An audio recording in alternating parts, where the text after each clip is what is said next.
ਬਿਸਮਿਲ੍ਲਾਹਿਰਰਹਿਮਾਨਿਰਰਹੀਮ। अस्सलाम वालेकुम। ਕੀ ਹਾਲ ਹੈ ਮੇਰੇ ਭੈਣਾਂ ਤੇ ਭਰਾਵਾਂ ਦਾ? ਯਕੀਨ ਅੱਲਾ ਦੇ ਕਰਮਾਂ ਠੀਕ ਠਾਕ ਹੋਣਗੇ ਤੇ ਮੈਂ ਵੀ ਠੀਕ ਹਾਂ। ਤਮਾਮ ਮੁਸਲਮਾਨਾਂ ਨੂੰ 12 ਰਬੀਉਲ ਅੱਵਲ ਦੀ ਬਹੁਤ ਬਹੁਤ ਮੁਬਾਰਕ ਹੋਵੇ। ਤੇ ਦੇਖੋ ਜੀ, ਅੱਜ ਮੈਂ ਵੀਡੀਓ ਬਣਾਈ ਹੈ। ਅੱਜ ਮੈਂ ਗਈ ਸੀ ਲਾਈਟਿੰਗ ਦੇਖਣ ਵਾਸਤੇ ਤੇ ਮੈਂ ਸੋਚਿਆ ਚਲੋ ਨਾਲ ਬਣਾ ਲਵਾਂ ਵੀਡੀਓ। ਤੇ ਮਸਜਿਦ ਦੀ ਵੀਡੀਓ ਤੇ ਨਾਲ ਕੁਛ ਘਰ ਜਿਨ੍ਹਾਂ ਦੀ ਮੈਂ ਵੀਡੀਓ ਬਣਾਈ ਤੁਹਾਡੇ ਲਈ। ਤੇ ਉਸ ਤੋਂ ਬਾਅਦ ਜੀ ਮੈਂ ਤੁਹਾਨੂੰ ਦਿਖਾਉਂਦੀ ਹਾਂ, ਅੱਜ ਮੇਰੇ ਘਰ 'ਚ ਬਹੁਤ ਸਾਰਾ ਕੰਮ ਕਰਨ ਵਾਲਾ। ਅਸੀਂ ਜਿਹੜਾ ਛੱਲੀਆਂ ਛਿਲਦੇ ਪਏ ਹਾਂ, ਅਸੀਂ ਨਾ ਛੱਲੀਆਂ ਦਾ ਲਾਇਆ ਖੇਤ ਲਾਏ ਨਾ, ਤੇ ਉਹ ਫਿਰ ਛਿੱਲ ਕੇ ਤੇ ਅਸੀਂ ਸੁਕਾਉਣੇ ਤੇ ਤਾਂ ਕਿ ਅਸੀਂ ਜਿਹੜੇ ਤੇ ਦਾਣੇ ਛਾਣੇ ਨਾ ਕੋਈ ਘਰ ਰੱਖ ਲਈਏ ਤੇ ਕੋਈ ਵੇਚ ਲਈਏ। ਤੇ ਇਸ ਵਾਸਤੇ ਅਸੀਂ ਇਹ ਕੰਮ ਸ਼ੁਰੂ ਕੀਤਾ ਵਾ। ਤੇ ਹੁਣ ਨਾ ਇਹਨੂੰ ਨਾ ਅਸੀਂ ਛਿਲਦੇ ਪਏ ਹਾਂ। ਤੇ ਆਹ ਜਿਹੜੇ ਇਹਨਾਂ ਦੇ ਪੱਤੇ ਆ ਨਾ, ਇਹਨਾਂ ਨੂੰ ਅਸੀਂ ਸੁਕਾ ਕੇ ਤੇ ਚੁੱਲ੍ਹੇ 'ਚ ਬਾਲ ਲਾਂਗੇ। ਠੀਕ ਹੋ ਗਿਆ। ਤੇ ਅੱਜ ਨਾ ਕੰਮ ਹੈ ਬਹੁਤ ਸਾਰਾ ਕਰਨ ਵਾਲਾ ਤੇ ਸਮਝ ਨਹੀਂ ਆ ਰਹੀ ਕੀ ਕਰਾਂ। ਤੇ ਇਹ ਮੈਂ ਟੱਬ 'ਚ ਪਾਇਆ ਪਾਣੀ ਤੇ ਹੁਣ ਸਰਫ ਪਾ ਕੇ ਨਾ ਤੇ ਤਲਾਈਆਂ ਲੱਗੀਆਂ ਧੋਣ, ਕਿਉਂਕਿ ਗਰਮੀਆਂ 'ਚ ਜਿਹੜਾ ਨਾ ਬਿਸਤਰੇ ਜਿਹੜੇ ਆ ਤਕਰੀਬਨ ਹਫ਼ਤੇ 2 ਹਫ਼ਤੇ ਬਾਅਦ ਜਿਹੜੇ ਨਾ ਧੋ ਲੈਣੇ ਚਾਹੀਦੇ। ਤੇ ਮੈਂ ਹੁਣ ਇਹਨਾਂ ਨੂੰ ਭੇ ਲਾਂਗੀ ਤੇ ਥੋੜ੍ਹੀ ਦੇਰ ਵਾਸਤੇ ਨਾ ਇਹਨਾਂ ਨੂੰ ਉਗਲਾਂ ਨੂੰ ਰੱਖ ਲਾਂਗੀ ਤਾਂ ਕਿ ਇਹਨਾਂ ਦੀ ਇਹ ਨਾ ਤੁਹਾਨੂੰ ਇਸ ਲਈ ਇਸ ਤਰ੍ਹਾਂ ਦੀ ਨਜ਼ਰ ਆ ਰਿਹਾ ਕਿ ਕੱਪੜੇ ਦੀਆਂ ਬਣੀਆਂ ਨਾ, ਅਸੀਂ ਘਰ ਦੀਆਂ ਕੱਪੜੇ ਛੱਪੜੇ ਦੀਆਂ ਬਣਾਈਆਂ ਨੇ। ਇਹ ਠੰਡੀਆਂ ਹੁੰਦੀਆਂ, ਮਤਲਬ ਲੋਨ ਦੇ ਕੱਪੜੇ ਦੀਆਂ, ਤੇ ਉਹ ਅਸੀਂ ਤਲਾਈਆਂ ਬਣਾਈਆਂ ਨੇ। ਤੇ ਮੈਂ ਧੋ ਲਾਂਗੀ। ਤੇ ਨਾਲ ਹੀ ਹੈ ਜੀ ਵਿਹੜੇ ਵਿੱਚ ਅਸੀਂ ਮਿਰਚਾਂ ਪਾਈਆਂ ਸੁੱਕਣੇ, ਕੁਛ ਇਹ ਪਾਈਆਂ ਤੇ ਕੁਛ ਬਰਾਤ ਜੋਤ ਅੱਗੇ ਸੁੱਕੀਆਂ ਪਈਆਂ। ਤੇ ਆਹ ਜਿਹੜੀਆਂ ਚਾਦਰ ਵਾਲੀਆਂ ਥੜੀਆਂ ਨਾ ਸੁਕਾਉਣ ਵਾਲੀਆਂ, ਉਹ ਬਰਾਤ ਵਾਲੀਆਂ ਸਾਡੇ ਘਰ ਦੀਆਂ। ਤੇ ਐ ਨਾ ਅਸੀਂ ਨਾ ਇੱਥੇ ਫੇਰੀ ਵਾਲਾ ਆਇਆ ਸੀ, ਉਹਦੇ ਕੋਲ ਲੈ ਕੇ ਤੇ ਉਹ ਅਸੀਂ ਸੁੱਕਣੇ ਪਾਈਆਂ, ਸਾਵੀਆਂ ਲਈਆਂ ਸੀ, ਘਰ ਆ ਕੇ ਸੁਕਾ ਲਈਆਂ ਨਾ। ਇਸ ਤਰ੍ਹਾਂ ਤੁਸੀਂ ਵੀ ਕਰ ਸਕਦੇ ਹੋ, ਵੀ ਸਾਵੀਆਂ ਲੈ ਕੇ ਨਾ ਮਿਰਚਾਂ ਤੇ ਉਹਨਾਂ ਨੂੰ ਘਰ ਸੁਕਾ ਕੇ ਤੇ ਆਪਣਾ ਪਸਾ ਸਕਦੇ ਹੋ। ਤੇ ਉਸ ਤੋਂ ਬਾਅਦ ਜੀ ਆ ਗਈ ਖਾਣਾ ਪਕਾਉਣ ਦੀ ਵਾਰੀ। ਤੇ ਅੱਜ ਮੈਂ ਬਣਾਉਣ ਲੱਗੀ ਹਾਂ ਕਸਟਰਡ। ਕਸਟਰਡ ਖਾਣ ਨੂੰ ਦਿਲ ਕਰ ਰਿਹਾ ਸੀ ਤੇ ਮੈਂ ਸੋਚਿਆ ਚਲੋ ਅੱਜ ਕਸਟਰਡ ਬਣਾ ਲਈਏ। ਤੇ ਦੁੱਧ ਜਿਹੜਾ ਅਸੀਂ ਪਤੀਲੀ 'ਚ ਪਾ ਲਿਆ। ਤੇ ਇਹ ਹੁਣ ਕਸਟਰਡ ਜਿਹੜਾ ਅਸੀਂ ਲਿਆ ਤਕਰੀਬਨ 3 ਤੋਂ 5 ਕੁ ਚਮਚ ਹੋਣਗੇ ਕਸਟਰਡ ਦੇ, 4-5 ਇਤਨੇ ਮੈਂ ਪਾਉਂਦੀ ਹਾਂ। ਤੇ ਹੁਣ ਇਹਨੂੰ ਮੈਂ ਮਿਕਸ ਕਰ ਲਵਾਂਗੀ ਨਾ ਅੱਛੀ ਤਰ੍ਹਾਂ ਪਾਣੀ ਪਾ ਕੇ। ਕਸਟਰਡ ਦਾ ਤਾਂ ਫਿਰ ਪਤਾ ਨਾ ਸਾਰਿਆਂ ਨੂੰ, ਰੈਸਿਪੀ ਤਕਰੀਬਨ ਜਿਹੜਾ ਸਿੰਪਲ ਕਸਟਰਡ ਹੁੰਦਾ ਉਹ ਤਾਂ ਕਿਹੜਾ ਮੁਸ਼ਕਿਲ, ਉਹ ਤਾਂ ਬਣਾ ਲੈਂਦੇ, ਉਹ ਨਹੀਂ ਹੁੰਦਾ ਇੰਨਾ ਮੁਸ਼ਕਿਲ। ਤਾਂ ਦੁੱਧ ਜਿਹੜਾ ਉਹ ਬੋਇਲ ਹੋ ਗਿਆ। ਹੁਣ ਇਹਦੇ ਵਿੱਚ ਅਸੀਂ ਜਿਹੜਾ ਕਸਟਰਡ ਘੋਲ ਘਾਲ ਕੇ ਰੱਖਿਆ ਨਾ, ਇਹਨੂੰ ਚੁੱਕ ਕੇ ਮਾਰਾਂਗੇ ਇਹਦੇ ਵਿੱਚ ਦੁੱਧ ਵਿੱਚ। ਇਹ ਜਲਦੀ ਮੈਂ ਪਤਾ ਕਿਉਂ ਪਾਇਆ, ਮੈਂ ਕਿਹਾ ਉਹ ਗੁਠਲੀਆਂ ਨਾ ਬਣ ਜਾਣ ਨਾ, ਇਸ ਵਾਸਤੇ ਤਾਂ ਇਹਦੇ 'ਤੇ ਇੰਨਾ ਮੈਂ ਪ੍ਰੈਸ਼ਰ ਪਾਇਆ ਵਿਚਾਰੇ 'ਤੇ। ਤੇ ਹੁਣ ਪਾ ਕੇ ਨਾ ਕਸਟਰਡ ਚੰਗੀ ਤਰ੍ਹਾਂ ਮਿਕਸ ਕਰ ਲਾਂਗੇ, ਗੁਠਲੀਆਂ ਨਹੀਂ ਬਣਨਗੀਆਂ। ਤੁਸੀਂ ਵੀ ਇੰਝ ਹੀ ਕਰਨਾ ਅਗਰ ਬਣਾਉਣਾ, ਤੇ ਫੌਰਨ ਹੀ ਇੱਕ ਹੱਥ ਨਾਲ ਚਮਚ ਲਾਉਣਾ ਤੇ ਇੱਕ ਹੱਥ ਨਾਲ ਕਸਟਰਡ ਪਾਉਣਾ। ਮੇਰੇ ਹੱਥ 'ਚ ਤੇ ਫੋਨ ਸੀ ਨਾ, ਮੈਂ ਤੇ ਵਿਚਾਰੇ ਨਾਲ ਤਾਂ ਐਡਾ ਬੁਰਾ ਕੀਤਾ। ਤੇ ਇਹ ਜਿਹੜਾ ਇਹਨਾਂ ਵਿੱਚ ਹੁਣ ਇਹਨੂੰ ਵੀ ਘੋਲ ਘਾਲ ਕੇ ਪਾ ਲਵਾਂਗੇ, ਜਿਹੜਾ ਕਾਸਾ ਨਾ ਬੁਰਾ ਨਾ ਮਨਾ ਜੇ। ਕਹੇ ਨਾ ਮੈਨੂੰ ਸਾਫ਼ ਨਹੀਂ ਕੀਤਾ, ਗੰਦਾ ਹੀ ਰੱਖਤਾ ਮੈਨੂੰ।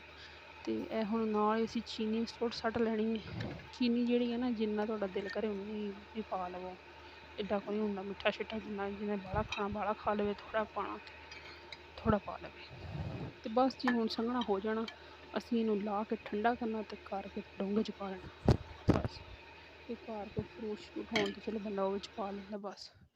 ਤੇ ਨਾਲ ਹੀ ਦੁਪਹਿਰ ਦੇ ਖਾਣੇ ਦੀ ਤਿਆਰੀ ਹੈ। ਤੇ ਮੈਂ ਫਟਾਫਟ ਲੱਗੀ ਹਾਂ ਬੈਂਗਣ ਬਣਾਉਣ। ਮੈਂ ਤੁਹਾਨੂੰ ਇੱਕ ਤਰੀਕਾ ਦੱਸਦੀ ਹਾਂ ਬੈਂਗਣ ਪਕਾਉਣ ਦਾ। ਬੈਂਗਣ ਕਿਉਂਕਿ ਜਿਹੜੇ ਇਹਨਾਂ ਹੁੰਦਾ ਕੌੜੇ ਹੁੰਦੇ ਨਾ, ਹਲਕੀ ਨਾ ਕੜਤਨ ਜਿਹੀ ਆਉਂਦੀ ਉਹਨਾਂ 'ਚ, ਉਹਦਾ ਇੱਕ ਬਿਹਤਰੀਨ ਤਰੀਕਾ। ਭਾਵੇਂ ਤੁਹਾਡੇ ਕੋਲ ਆਲੂ ਥੋੜ੍ਹੇ ਹੋਣ, ਤੁਸੀਂ ਵਿੱਚ ਨਾ ਟਮਾਟਰ ਵਾਲੇ ਸੁੱਟ ਲੈਣੇ। ਇਹ ਵੀ ਇੱਕ ਟਿਪ ਆ ਤੁਹਾਨੂੰ, ਟਮਾਟਰ ਵਾਲੇ ਪਾ ਲੈਣੇ। ਉਹਦੇ ਨਾਲ ਜਿਹੜਾ ਹੁੰਦਾ ਨਾ ਬਤਾਊਂ, ਇਹ ਬੜੇ ਮਜ਼ੇਦਾਰ ਬਣਦੇ। ਤੇ ਉਹ ਜਨਾਬ ਹੋਰਾਂ ਨੂੰ ਮੈਂ ਛਿੱਲ ਛੁੱਲ ਕੇ ਤੇ ਉਹ ਪਾਸੇ 'ਤੇ ਕਰਤਾ। ਤੇ ਫਟੋਫਟ ਹੁਣ ਮਿਰਚਾਂ ਨਾਲ ਥਰੜ ਫੜ ਕੱਟ ਲੈਣਾ ਇਹਨਾਂ ਨੂੰ, ਇੱਕ ਨਹੀਂ ਛੱਡਣੀ, ਸਾਰੀਆਂ ਕੱਟਣੀਆਂ। ਠੀਕ ਹੈ, ਮਿਰਚ ਮਸਾਲਾ ਬਤਾਊਆਂ 'ਚ ਤੇਜ਼ ਹੋਵੇ, ਟਮਾਟਰ ਸਹੀ ਹੋਣ। ਤੇ ਇਹਦੇ ਜਿਵੇਂ ਕਿੰਨੀ ਸਬਜ਼ੀ ਕੋ ਨਹੀਂ ਕੋਈ ਹੁੰਦੀ। ਪਹਿਲੇ ਮੈਨੂੰ ਵੀ ਪਸੰਦ ਨਹੀਂ ਸੀ, ਲੇਕਿਨ ਮੈਂ ਖੁਦ ਹੀ ਇਹ ਰੈਸਿਪੀ ਯਾਦ ਕੀਤੀ ਹੈ ਟਮਾਟਰ ਮੂਟਰ ਪਾ ਕੇ ਜ਼ਿਆਦਾ ਨਾ। ਪਹਿਲੇ ਮੈਂ ਵੀ ਨਹੀਂ ਸੀ ਖਾਂਦੀ ਹੁੰਦੀ। ਤਾਂ ਬਸ ਹੁਣ ਮਿਰਚਾਂ ਨਾ ਸਾਹ ਨਹੀਂ ਆਉਣ ਦੇਣਾ, ਕੱਟ ਲੈਣੀਆਂ ਸਾਰੀਆਂ। ਮਿਰਚਾਂ ਕੱਟ ਲਈਆਂ, ਹੁਣ ਅਸੀਂ ਟਮਾਟਰਾਂ ਦੇ ਪਿੱਛੇ ਲੱਗ ਜਾਣਾ ਬਸ। ਇਹ ਦੇਖੋ ਜੀ, ਮੇਰੀ ਸਪੀਡ ਦੇਖੀ ਤੁਸੀਂ? ਸੌਰੀ ਜੀ, ਇਹ ਸਪੀਡ ਮੇਰੀ ਨਹੀਂ ਹੈ, ਇਹ ਨਾ ਵੀਡੀਓ ਤੇਜ਼ ਕੀਤੀ ਹੈ। ਤੇ ਅੱਜ ਮੈਂ ਨਾ ਬਹੁਤ ਥੱਕ ਗਈ ਹਾਂ, ਢੇਰ ਸਾਰਾ ਕੰਮ ਸੀ ਘਰ। ਛਲੀਆਂ ਜਿਹੜੀਆਂ ਹੁੰਦੀਆਂ ਅਸੀਂ ਸ਼ਾਮੀ ਬਹਿ ਕੇ ਛਿੱਲ ਲੈਂਦੇ ਹਾਂ, ਤੇ ਉਹਦਾ ਤਾਂ ਕੋਈ ਨਹੀਂ ਹੁੰਦਾ, ਬਾਕੀ ਉਹ ਤਾਂ ਵੀ ਢੇਰ ਸਾਰਾ ਕੰਮ ਹੋ ਜਾਂਦਾ ਘਰ ਦਾ। ਬਸ ਪਿਆਜ਼ ਕੱਟ ਲੈਣੇ ਆਪਾਂ, ਕੱਟ ਕੁੱਟ ਕੇ ਤੇ ਇਹਨਾਂ ਨੂੰ ਹੁਣ ਅਸੀਂ ਨਾ ਚੁੱਲ੍ਹੇ ਤੇ ਰੱਖ ਲੈਣਾ।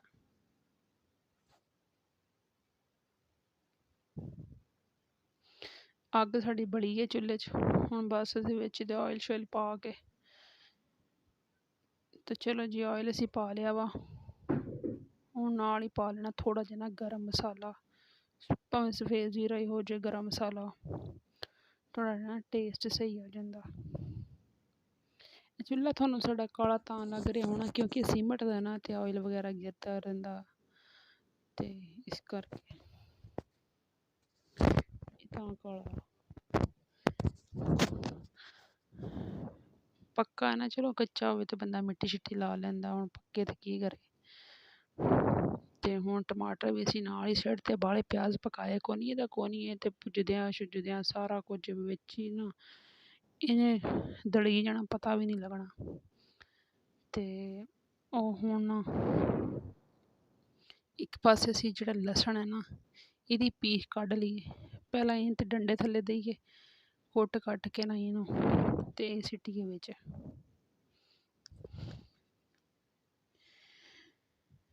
ਲਓ ਜੀ, ਇਹਦੀ ਤਾਂ ਚਟਣੀ ਬਣ ਗਈ ਹੈ, ਹੁਣ ਅਸੀਂ ਇਹਨੂੰ ਵਿੱਚ ਸਿੱਟ ਦਾਂਗੇ। ਚਲੋ ਜੀ, ਹੁਣ ਪਾ ਦਾਂਗੇ ਅਸੀਂ ਆਪਣੀਆਂ ਵਿੱਚ ਮਿਰਚਾਂ, ਹਲਦੀ ਅਤੇ ਨਮਕ, ਉਹੀ ਜਿਹੜਾ ਘਰ ਦਾ ਮਸਾਲਾ ਹੁੰਦਾ। ਕੋਈ ਸੀਕਰਟ ਮਸਾਲਾ ਇਹ ਨਹੀਂ ਹੁੰਦਾ, ਸੀਕਰਟ ਜਿਹੜਾ ਤੁਹਾਨੂੰ ਮੈਂ ਦੱਸਿਆ ਟਮਾਟਰ ਅਤੇ ਟੇਸਟ ਬਣਾਉਣਾ ਬਤਾਊਂ। ਅਤੇ ਨਾਲ ਹੀ ਹੁਣ ਅਸੀਂ ਪਾ ਲੈਣੇ ਆਪਣੇ ਬਤਾਊਂ, ਬਾਲਾ ਇਹਨੂੰ ਭੁੰਨਣਾ ਛੁੰਨਣਾ, ਹਲਕਾ ਜਿਹਾ ਪਾਣੀ ਲਾ ਦਾਂਗੇ, ਮਸਾਲਾ ਛਾੜਨਾ ਨਾ ਜ਼ਿਆਦਾ ਤਾਂ ਵਾਸਤੇ। ਅਤੇ ਲਓ ਜੀ, ਨਾਲ ਹੀ ਅਸੀਂ ਬਤਾਊਆਂ ਸੁੱਟਣਾ, ਥੋੜ੍ਹਾ ਬਤਾਊਆਂ ਨੂੰ ਪਤਾ ਲੱਗੇ ਪੱਕੀ ਦਾ ਕਹਿੰਦੇ। ਲਓ ਜੀ, ਇਹ ਬਸ ਹੁਣ 10-12 ਮਿੰਟ ਭੁੰਨ ਲੈਣਾ, ਫਿਰ ਹਲਕਾ ਜਿਹਾ ਪਾਣੀ ਲਾ ਕੇ ਪਕਣਾ ਰੱਖ ਦੇਣਾ। ਇਹ ਸਾਡੀ ਅੱਜ ਦੀ ਵੀਡੀਓ, ਉਮੀਦ ਹੈ ਤੁਹਾਨੂੰ ਪਸੰਦ ਆਈ।